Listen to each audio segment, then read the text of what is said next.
Right now, something massive is happening in global markets, and almost nobody is connecting the dots.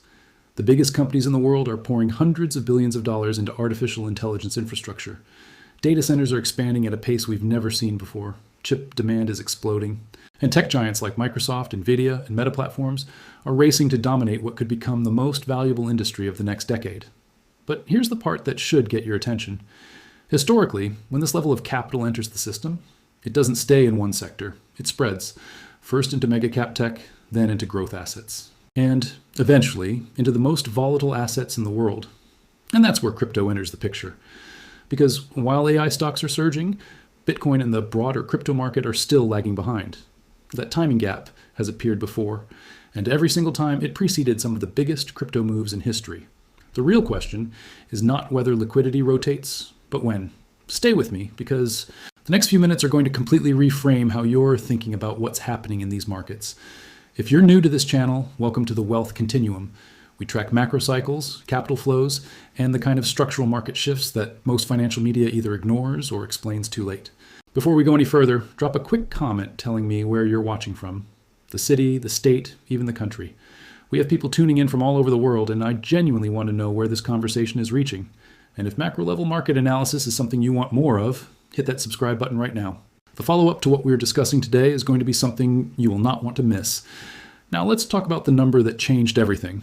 In 2026, the 5 largest cloud and artificial intelligence companies in the United States, Microsoft, Amazon, Alphabet, Meta, and Oracle, have collectively committed to spending somewhere between $660 billion and $690 billion on infrastructure. Let me say that again, $690 billion. In a single year. That is not a typo. That is not a projection from a speculative analyst with an agenda. That is the actual guidance given by these companies to their investors, to Wall Street, to Congress, to anyone who was paying attention. For context, the entire GDP of Switzerland in 2025 was approximately $800 billion. These 5 companies are spending the equivalent of the entire Swiss economy on data centers, servers, artificial intelligence chips, and networking equipment in 1 year. And this didn't come out of nowhere. In 2025, these same companies spent around $443 billion on the same kind of infrastructure. That was already a number so large that analysts were struggling to comprehend it. In 2026, it's projected to grow another 36%. Goldman Sachs published research showing that from 2025 to 2027, total hyperscaler capital expenditure will hit $1.15 trillion. That is more than double everything they spent from 2022 to 2024 combined. This is not a technology trend. This is a restructuring of where capital lives in this economy, and you need to understand what that means for everything else. Let's break down who's spending what, because the individual numbers are almost as shocking as the total. Meta Platforms, the company behind Facebook, Instagram, and WhatsApp, told its investors it plans to spend anywhere from $115 billion to $135 billion in 2026 alone. To put that in perspective, Meta's entire capital expenditure in 2022 was around $32 billion. They have more than quadrupled that number in 4 years. Mark Zuckerberg said publicly on an earnings call that they want to make sure they are not underinvesting. He said the company would rather build more than they need and slow down later than fall behind in the AI race. $135 billion. That is their floor. Microsoft is running at a pace that puts them on track for roughly $145 billion in capital expenditures for their fiscal year 2026, which started in July. Amazon is committed to spending over $200 billion, with the vast majority of that going directly into AWS and AI infrastructure. Alphabet, the parent company of Google, pushed its 2025 spending from an initial estimate of $85 billion all the way up to $92 billion, and 2026 is expected to be even higher. And Nvidia, the chipmaker at the center of all of this, has become arguably the most strategically important company in the world right now, because without their GPUs, none of this is possible. Every data center, every AI model, every server farm, these companies are building runs on Nvidia silicon. When you add in Oracle and the broader ecosystem of secondary players, the number gets even more staggering. But here's what they're not telling you. This spending is now outpacing even what these companies generate in cash. Bank of America published analysis showing that AI-related capital expenditure is consuming up to 94% of the combined operating cash flows of the biggest tech companies by 2026. That means they are borrowing to fund this build-out. In 2025 alone, hyperscalers raised $108 billion in new debt. And projections suggest that over the next few years, cumulative debt issuance to fund AI infrastructure could reach $1.5 trillion. This is no longer just a corporate technology decision. This is now a macro-level credit event. The biggest companies in the world are leveraging up to win an arms race, and the ammunition is compute power. Now, you might be sitting there wondering what any of this has to do with crypto, and that's exactly the right question, because the connection isn't obvious on the surface. It's not direct, it's structural. And understanding the structure is what separates people who react to markets from people who anticipate them. Stay with me, because the next part is where this whole picture starts to click into place. When you look back at every major liquidity expansion in modern financial history, and I mean every single one, there is a pattern that repeats itself with remarkable consistency. It doesn't matter whether we're talking about the dot-com boom of the late 90s, the post-financial crisis quantitative easing cycle starting in 2010, or the COVID stimulus explosion of 2020. Every single time a massive wave of capital enters the financial system, it follows the same three-stage rotation. First, it goes into the safest, most credible, most predictable assets: mega-cap technology stocks, blue-chip companies, things that Wall Street can explain to its clients with a straight face. That's stage one. Stage two happens when the first wave of capital has been absorbed and confidence starts building. Institutional investors get more aggressive. They move into growth sectors, smaller tech names, commodities, emerging markets. The risk appetite starts to expand. And then comes stage three. And this is the one that changes everything for people who are positioned correctly. Stage three is when the liquidity reaches what I'd call the edge of the capital map. The assets that institutions couldn't justify buying at the start. The assets that are too volatile, too speculative, too unregulated for pension funds and endowments to touch in the early innings. This is where crypto lives. And this is where crypto has historically moved the fastest. In 2020, when the Federal Reserve unleashed the most aggressive monetary expansion in its history and Congress pushed out multiple rounds of stimulus, the Nasdaq hit new highs first. That was stage one. Then growth stocks, SPACs, and commodities followed. That was stage two. And then Bitcoin went from around $10,000 in October 2020 to $64,000 by April 2021. That was stage three, a 600% move in 6 months. Now, I'm not here to tell you that is going to repeat precisely. Markets never repeat exactly. But the underlying mechanism, the way capital rotates through a system when liquidity expands, that mechanism hasn't changed. What makes the current moment so interesting and so worth paying attention to is that we are in the middle of a historically unprecedented stage one. The AI spending explosion we just walked through is not a typical corporate investment cycle. It is a generational infrastructure build, and the capital being deployed is not borrowed from the future in the same way the internet bubble was. These companies have real revenue, real cash flow, and real products that people are paying for every single day. Azure's AI workloads are growing at accelerating rates. Google's compute usage has exploded. Gemini alone saw a 130 times increase in AI token usage over the past 18 months. Meta's advertising revenue is directly benefiting from AI-driven targeting improvements. The infrastructure is generating returns. That's fundamentally different from the empty fiber optic cables of 2001. And that distinction matters because it means this stage one is likely to be longer and more sustained than any previous version. Comment below right now. Do you think this AI spending cycle is the real deal, or do you think we're in a bubble that's about to pop? I genuinely want to see what this community is thinking, because the answer to that question shapes everything about what comes next. Now let me bring this back to crypto, because right now, right at this moment, we are watching something that I think the financial media is completely misreading. Bitcoin had an all-time high above $126,000 in October 2025. Then it peaked near $98,000 in mid-January 2026 after a brief recovery. And right now, as of today, it's sitting around $63,000 to $65,000. That is a nearly 50% drawdown from its absolute peak. And the narrative in the media has been all doom and gloom. Crypto winter, institutional panic, ETF outflows, digital assets are dead again. You know the headlines. You've seen them before. They come around like clockwork every time crypto goes through a correction. But here's what they're actually missing when you dig into the data. Yes, US spot Bitcoin ETFs saw roughly $3.8 billion in outflows during what analysts are now calling the Great Flush of February 2026. That's real. That's a significant number. And yes, BlackRock's IBIT shed over $2 billion in that same 5-week stretch. Those are facts. But here's the other fact. The one that's getting buried. Despite Bitcoin falling nearly 50% from its all-time high, the total number of Bitcoin held in those spot ETFs has only declined by about 6 to 7%. The institutions aren't selling their Bitcoin. They're reducing their paper exposure while holding the underlying asset. That is not panic. That is rotation. That is risk management. And there is a massive difference between the two. The structure of what is happening in crypto right now is actually consistent with what happens in stage 2 of a liquidity cycle. The fast money, hedge funds, basis traders, momentum players, is getting flushed out. What's being left behind is the long-term capital. The investors who bought Bitcoin through ETFs because they believe in the 10-year thesis, not because they were chasing a January rally.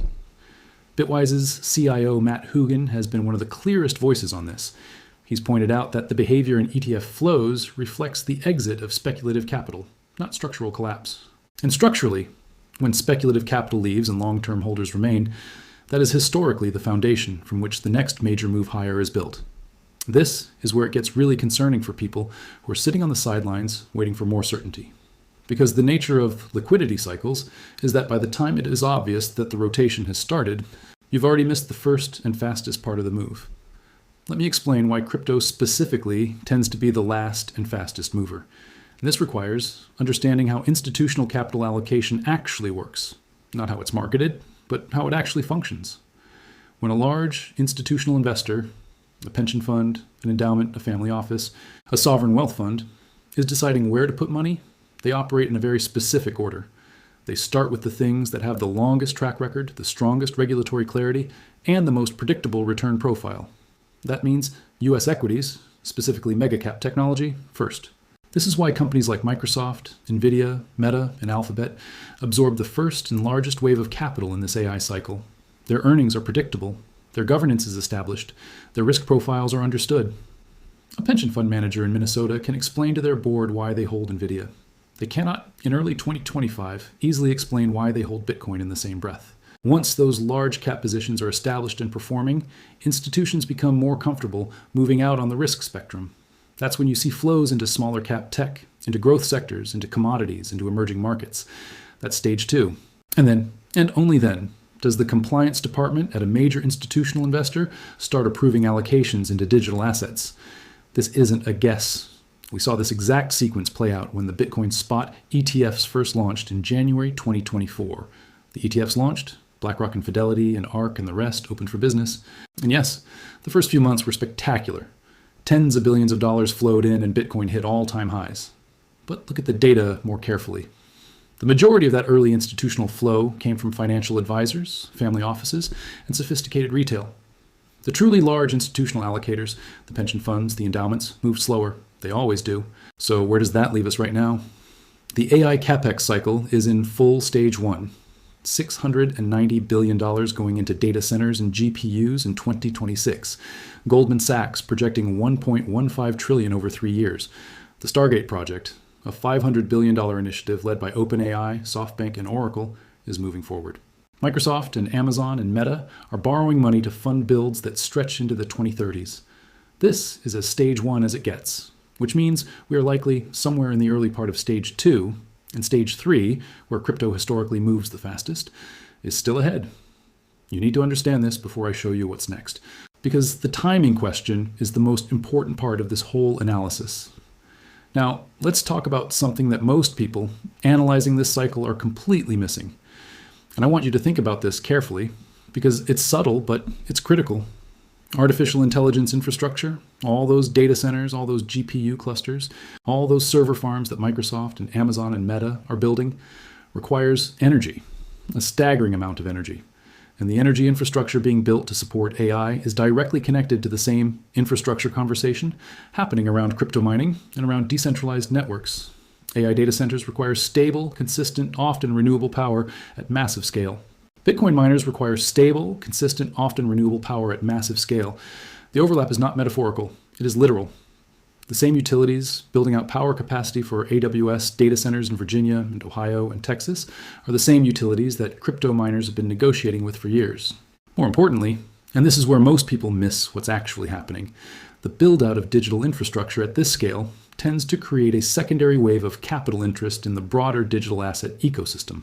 When the world is spending hundreds of billions of dollars building the physical backbone of a digital economy, it forces a serious question. What does that digital economy actually run on? Programmable money, decentralized settlement layers, tokenized assets. These are no longer fringe ideas. Institutional finance is already moving in that direction. BlackRock has launched tokenized funds on blockchain infrastructure. JP Chase is running blockchain-based settlement networks. Fidelity Investments, Invesco, RK Invest, and VanEck are all expanding digital asset products beyond the first wave of spot Bitcoin ETFs. The institutional on-ramp is being constructed in real time. But here's the key distinction that matters for investors.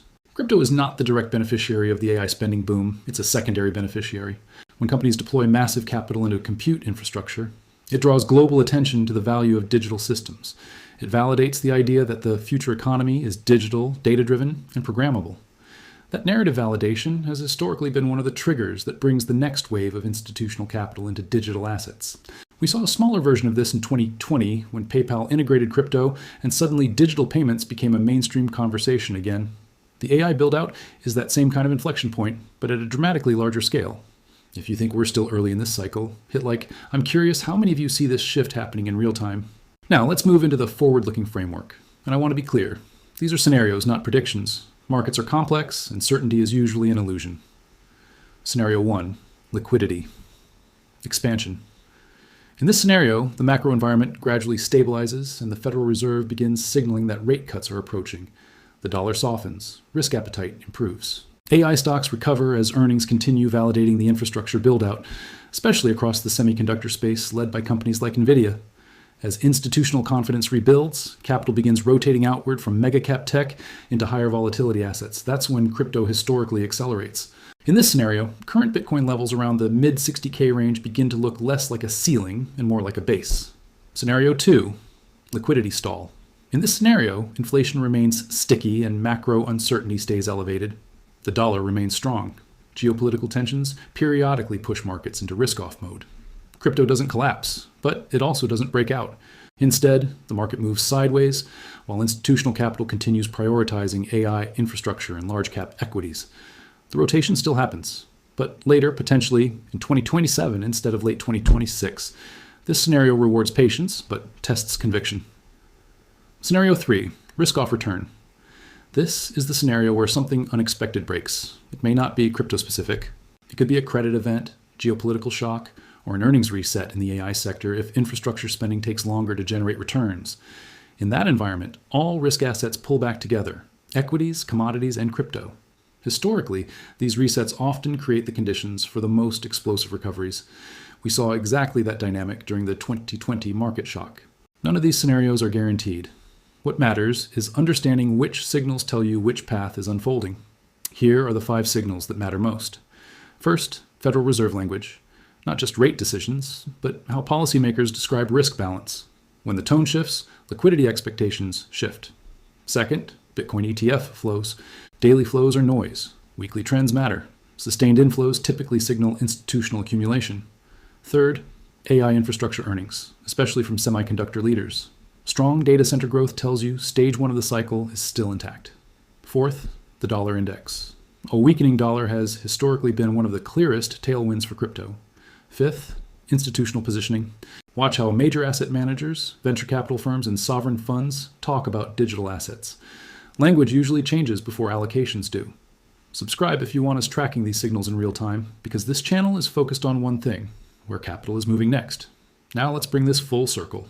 The world's largest companies are deploying capital at a scale rarely seen in financial history to build the infrastructure of a digital economy: compute, energy, data, and connectivity. And whenever infrastructure expands at this scale, the asset classes built on top of that infrastructure tend to be revalued. Crypto is not AI. It is not a data center. It is not a semiconductor. But it is the monetary layer of the same digital ecosystem. And historically, when institutional capital moves through the system in waves this large, the assets touched last often move the fastest. Right now, crypto sits in a period of consolidation, while the infrastructure narrative accelerates. In hindsight, those kinds of environments have often mattered more than they appeared in the moment. The AI spending boom is stage 1 of a capital cycle that could define the next decade.